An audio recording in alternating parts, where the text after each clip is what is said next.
नमस्कार, मैं शैलेश चौहान और आप देख रहे हैं जीएलसीसी न्यूज़। आज की जो सच्ची घटना मैं आपको सुनाने जा रहा हूँ, ये सच्ची घटना पंजाब के होशियारपुर की है। यहाँ पे एक थाना पड़ता है महालपुर। उस थाने के पास एक घर है, वहाँ पे माँ और बेटी रहते हैं। उसका जो हस्बैंड नहीं होता, जो उसकी माँ होती है, उसके हस्बैंड नहीं होता, मतलब पिता नहीं होता उस बच्ची के। तो माँ के ऊपर काफ़ी सारी ज़िम्मेदारियाँ रहती हैं। एक इंसान के ऊपर काफ़ी सारी ज़िम्मेदारियाँ जो रहती है कि अपने बच्चे को पालना। वो बेचारी अकेली माँ है, वो अपने बच्चे को भी पालेगी और खुद का भी देखेगी, फिर घर भी चलाना है, सब कुछ देखना है, स्कूल की फ़ीस भरनी है। तो वो एक वहाँ के पास में ही एक होशियारपुर में एक प्राइवेट कंपनी है, उसमें वो काम करती है। वो सुबह 5 बजे घर से निकल जाती है और शाम को आती है घर पे 9-10 बजे के आसपास।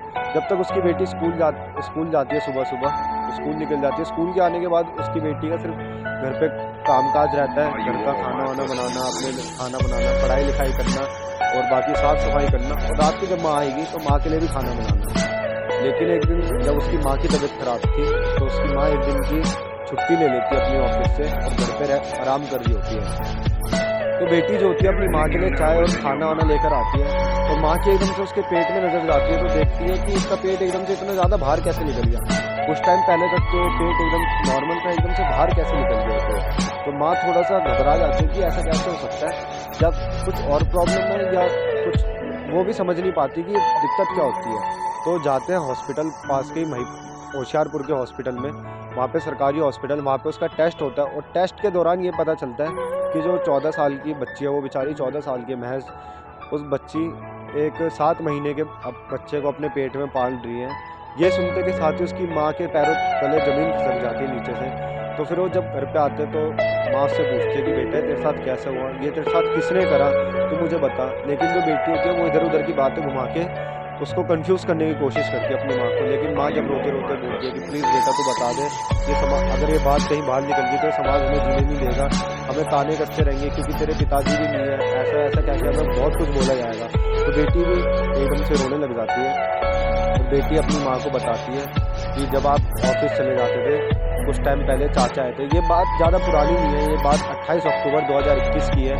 तो जब उसके घर में उसके चाचा आते हैं, उसके साथ दुष्कर्म करते हैं। वो 14 साल की बच्ची बेचारी चिल्लाती है, रोकती है कि चाचा मत करो, ये आप क्या कर रहे हो? लेकिन चाचा जो होते हैं वो हैवानियत की सारी हदें पार कर देते हैं, पूरे एकदम जानवर से बन जाते हैं, उसके साथ इतना गलत काम करते हैं। उसकी चीखें, जो बच्चे की चीखें, वो उसके चाचा के कानों तक पहुँचती भी नहीं है। जब वो उसके साथ दुष्कर्म कर लेता है तो वहाँ से जाने लगता है। तो जाते-जाते एक बात बोलता हुआ जाता है कि अगर तूने ये बात किसी को बताई तो मैं तुझे जान से मार दूँगा। और इसके साथ-साथ उसने ये तक बोला कि अगर मैं तेरे को जान से मारूँगा तो मारूँगा, तेरी माँ को भी जान से मार दूँगा। उस बच्ची ने अपनी जान बचाना इतना ज़रूरी नहीं समझा जितना अपनी माँ के ऊपर समझा, क्योंकि उसके अलावा, उसकी माँ के अलावा ज़िंदगी में और कोई है भी नहीं। उसके पिताजी भी नहीं है, पिताजी काफ़ी टाइम पहले ही गुज़र चुके थे। उसकी माँ ही उसके साथ रहती थी। तो जब ये बात उसको, माँ को पता चलती है, तो माँ उसको लेकर जाती है मालपुर, वहाँ पे थाना पड़ता है। वहाँ के एसएचओ को जाके कंप्लेन करती है कि मेरी बेटी के साथ इसी के चाचा ने बहुत ज़्यादा दुष्कर्म करा है, तो आप इसके ऊपर कार्रवाई करिए। फिर पुलिस उस चाचा को उठा के लाती है और जेल में बंद कर देती है। ये मुकदमा पुलिस चाहती है कि फास्ट ट्रैक कोर्ट में चले, क्योंकि पुलिस भी नहीं चाहती कि ऐसे हैवान को समाज में रहने का हक है। फास्ट ट्रैक कोर्ट में ये होगा कि जल्दी से अदालत जो है वो फैसला सुनाएगी और इस जो अपराधी है इसको जेल में डाल देगी। अब सवाल सबसे बड़ा ये उठता है यहाँ पे कि जो उस बच्ची के पेट में जो बच्चा पल रहा है 7 महीने का, उसका आगे क्या होगा? अगर ये अबॉर्शन करवाएँगे तो उनको पहले कोर्ट से इजाज़त लेनी पड़ेगी, क्योंकि जब भी अगर अबॉर्शन करवाना होता है ऐसे मामलों में, तो पहले आपको कोर्ट से इजाज़त लेनी पड़ती है। उस बच्ची के पास ज़्यादा टाइम भी नहीं है। अब देखते हैं कि कोर्ट कब तक इस अबॉर्शन का ऑर्डर पास करेगी, क्योंकि समाज ऐसे बच्चों को रहने भी नहीं देता सोसाइटी में, समाज में रहने भी नहीं देती ऐसी सोसाइटी उस बच्चे को बोल-बोल के मार देगी, तो गलत तरीके से दुनिया में है।